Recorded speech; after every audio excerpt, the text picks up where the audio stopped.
Everyone, welcome to our webinar. We're just going to take a minute or two to get everyone going, and then we'll start. Hello, everybody, and welcome to our webinar about understanding the Main Street lending program, which I otherwise call Funding Forward. We asked everyone to please post their questions at the end of the webinar in the Q&A only so the moderator can get to them. A recording of this webinar and slides will be posted shortly afterwards on our community site at realtime.inc.com. Later in the day, we will also email a copy to all participants. Briefly about myself, I am the founder and CEO of MultiFunding. I'm an Inc. columnist writing regularly on business lending issues. I've advised prior administrations as well as the Federal Reserve and Treasury Department on business credit markets. I have a book out on Amazon called The Growth Dilemma, and for my EO friends out there, I'm a proud EO board member of EO Philadelphia. My lawyers asked me to share some disclaimers. We are in an unprecedented time in history, and the information available to us is changing rapidly. Please refer to our most current presentation for education. The information provided is based upon our best judgment about what we know at this time. However, key questions remain about how to implement this program. MultiFunding LLC does not accept any liability as it relates to the timeliness or content of the information we are sharing today or may share in the future, and we are under no legal duty to update any such information or recommendations. We encourage you to check in with your attorneys, CPAs, and financial advisors for additional insights. Just some general observations. Many business owners and entrepreneurs who I encounter today are really focused on survival. There's a herd mentality going around, and folks are just really focused on the nuances and the details and the cash and the pennies of today. Understandably, coronavirus, not just for entrepreneurs, but for everybody, has created a lot of fear. But with all that being said, crisis brings opportunity, and when crisis, new doors will open and new opportunities will emerge for us to think about our businesses. This is the time to be working on what is next and reimagining our businesses. This is the time to be preparing for the battle as we try to relaunch, re-engage, and reignite our businesses. This will involve a strategy. For some of us, this will involve a 5% pivot, for others a 50% pivot, and maybe for others a 90% pivot. What is your pivot going to look like? Who will your team be going forward? And how much cash will you have to fight the battle? Cash will be like ammunition, both to help you with offense and defense. How much cash will be required to get your business back on a stable footing? What is the best case and the worst case? And where will the cash come from? And how much are you willing to personally risk? That's what I want to talk about today, not just offensively, but defensively, to help you think about the Main Street lending program that is expected to launch later this month, and $600 billion is allocated. The money will be in effect until September 30th, 2020, and there are 3 facilities, a new, a priority, and an expanded. The eligible lenders for this program will be banks, savings associations, and credit unions. To be eligible, your business must be established prior to March 13th, 2020. If you have more than 15,000 employees or more than 2019 annual revenue of $5 billion, you're too big. And your business has to be created or organized in the United States, with a majority of your operations in the United States.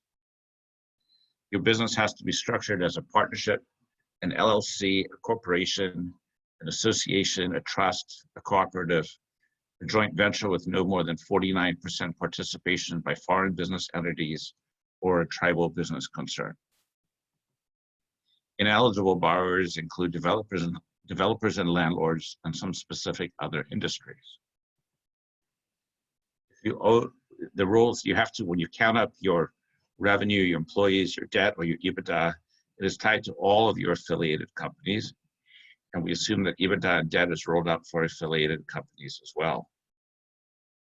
There are three priorities, and let's start with the new and priority, and these share some commonalities. The new and priority, these are secured or unsecured term loans that have a full-year maturity. Principal and interest payments are deferred for 1 year, and unpaid interest will be capitalized. They are priced at an adjustable rate of LIBOR, either on the 1 or 3 month index, plus 300 basis points. The minimum loan size is $500,000, and the maximum loan size is $25 million. Prepayment is permitted without penalty, and the fees to get going are between 1% and 2%. Usually is between $500 and $25 million. Key difference between it is that in this program, your existing lenders have to share the same rights as the new lender in case of a bankruptcy, but the new lender's rights do not matter pre-bankruptcy.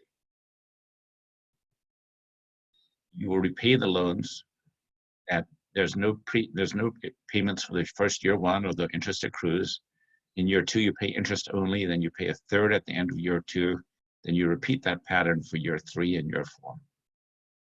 And the amount you can borrow is a factor of 4 times your 2019 EBITDA.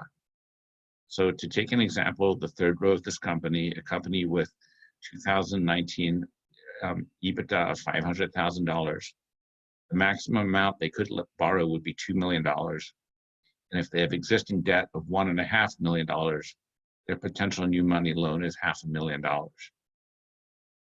If you take that same company in row number 1, if that company only had $500,000 worth of existing debt, their potential new money they could get would be $1.5 million. In a baseline scenario, a new loan scenario is for a company with $125,000 of 2019 EBITDA and $0 debt could borrow $500,000. The priority facilities are also $500,000 to $25 million. The difference here is that the lender's rights have to be senior or on par with all other lenders except for your mortgage lender. And they amortize the same way, except that at the end of year 2, 15% is due. At the end of year 3, 15% is due. And at the end of the year 4, 70% is due. So let's take an example. Again, row 3, that similar company with 2019 EBITDA of $500,000. The not to exceed on these loans is 6x or $3 million. If their existing debt is $1.5 million, they could get a potential new loan money of $1.5 million. If that same company in row 1 had $500,000 worth of existing debt, they could get a potential new money on a priority loan facility of $2.5 million. For a baseline priority loan scenario, a company with $83,000 of 2019 EBITDA and 0 debt could borrow $500K. Expanded facilities are a little bit more complicated. They have loan sizes between $10 and $200 million. To be eligible for them, you need to have a minimum debt to qualify of $28.5 million. What these do is they work as tag-alongs to your existing debt. So they tag along as an adjacent facility to your existing debt. They operate with the same amortization of 15, 15, and 70%, but the origination points are lower, between 75 and 150 bips. So for an expanded loan facility, let's take an example of row 4 of a company with 2019 of EBITDA of $10 million. Their maximum loan would be not to exceed $60 million. If they have existing debt of $100 million, their potential new money is $35 million. Borrower certification and covenants. You commit to refrain from repaying the principal loan balance of any other loans. You cannot use this money to pay other debt. You commit to keep your current lines of credit open. You also commit that you have strong basis to believe that your company will not go bankrupt in the next 90 days. You commit to refrain from certain compensation, stock repurchase, and capital distribution restrictions. You agree these are all valid unless you're an S corporation or some kind of tax pass-through entity. You're allowed to take distributions to meet your tax requirements. You agree for while you have the loan and for up to 12 months after you have the loan, not to pay dividends or make other capital distributions with respect to the common stock of your business. For those who earn between $425,000 and $3 million in 2019, for while you have the loan and 1 year after the loan, you agree not to make more money than that. Let's say you earn more than $3 million, say $6 million. What you do is you take the difference between 3 and 6, which is 1.5, you add that to your base of 3, and you agree not to take more than $4.5 million. You agree to make reasonable efforts to retain your employees while you have the loan. However, this is not like the PPP where the primary purpose is to keep your employees. The primary purpose here is to build, grow, and reestablish your businesses.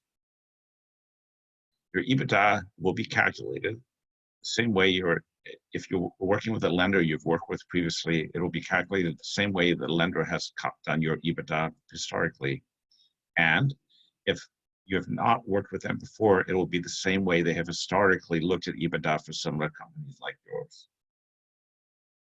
Your debt will include, as I factor in how much debt you have, all amounts borrowed under any loan facility, including unsecured or secured loans from any bank, non-bank financial institution, or private lender, as well as any publicly issued bonds or private placement facilities. If you have an asset-based line secured by your accounts receivable and inventory, your debt will only be the amount that you've borrowed against it, not the amount that you could borrow against it. How do you pick between the existing, the new, or the priority? Well, let's take an example of company number 1 with $6 million worth of EBITDA and $15 million of the existing debt.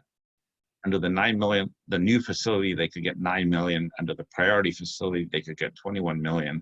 And then under the expanded facility, they could get 0. Financing strategy is like playing offense and defense. And in thinking about that vein, I want to share with you 3 case studies of business owners and entrepreneurs that I know who are thinking about the Main Street program. Example number 1 is a company with $3 million line of credit with $1 million drawn. The line of credit has a personal guarantee. They're planning on getting a Main Street lending program for liquidity. They would rather not personally guarantee the capital required to reestablish their business, so they want to use the Main Street lending money instead of the line of credit. Example number 2 is a professional services firm whose partners will reduce draws by at least 50% in 2020 to recover from COVID-19. They plan to take an MSLP to spread their income hit over 4 years instead of 1. And example number 3 is a company that has already been approached by several competitors who plan to close shop. They plan to acquire companies at pennies on the dollar and use the MSLP money to help. How much money will be required to get your business back on a stable footing? What is the best case and worst case scenario? And where will the cash come from, and how much are you willing to personally risk? These are all questions you need to think about. And as you reimagine your business in the future, how much cash might you need to make and meet your objectives? MultiFunding is working with some clients to help them through this process. And now I'm going to invite the moderator to take any questions and ask you to please post them in the Q&A instead of in the chat group. If there are questions about PPP or EIDL, we'll be happy to take them, but wanted to take the Main Street Lending Program questions first. Thanks, Hannah. Thank you, Ami. It appears we only have 1 question at the moment, and it is PPP. Okay. If PPP loan has not been forgiven yet, can we defer SSER taxes? If yes, then when and how do we repay it to the IRS? You have to talk to your CPA about that. I'm sorry, it's not my area of expertise. Okay. I think we see some, I don't know if there are questions. I see some stuff up in the chat, Hannah. Yes, the chat was not receiving slides, so I will personally send, and we always post our deck and live webinar on our community site as well at realtime.inc.com. Great. Unprofitable companies, can they get an MSLP? No, you had to have positive EBITDA in 2019 in order to get an MSLP. Any other questions or thoughts, folks? This could be the quickest one ever. If you cannot qualify for the MSLP, this is a follow-up. Are there any other choices? Very difficult to get a government program if you have some accounts receivable, or there might be some private lending options for you, but it's unlikely that you can get a private loan program. When and where can you apply? Yeah, interestingly, we have some very entrepreneurial banks that have already issued some term sheets for clients on this program, even though it's officially not open yet. You can certainly look for a bank that's doing it. Banks haven't formally announced they are. Under no pressure. If you want to use our service to help you, we can also discuss that offline. Any other questions? Yeah, we're wondering about fees, your charges. We're happy to discuss those offline. It really depends on the situation. 2019 calendar or fiscal, when, I'm sorry, Hannah, I'm reading the questions. When considering EBITDA, it really, that'll be dependent upon guidance. We think it's calendar, but in the guidance that might change a little bit. How long to fund? Yeah, we're hoping, Phil, that money will start hitting street from the Main Street lending program sometime late in June. And how long to evaluate? These loans will be much more of a traditional underwriting process and more complicated than what the PPP certainly was. You'll expect to go through a full underwriting to get one of these loans. Any other questions or thoughts? See something in the chat, huh? Just a thank you. Sure. Okay, guys, we're going to wrap up. Certainly feel to reach out if we have any questions. We wish everyone Godspeed. Thank you. Thank you very much. Take care. Bye-bye.